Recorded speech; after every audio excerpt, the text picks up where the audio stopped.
over communicate with as much transparency as possible, and have a plan to advance.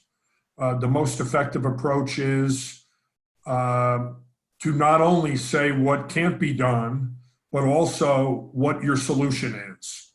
You want to go to these people with your own solution, and it gives you something to promote and beat the drum of how great it is for them, and be armed with as much information as possible, in particular the 13-week cash flow, and as much information about the business as possible.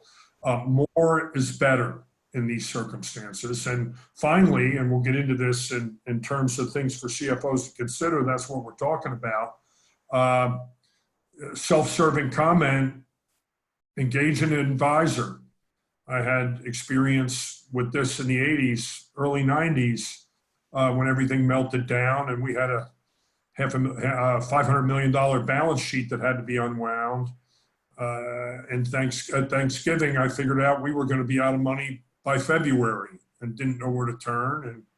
And Walt, and some of the older people on the call remember Kenneth Leventhal and Associates, the famous CPA firm that was the leader of real estate and corporate workouts, defaults, restructuring.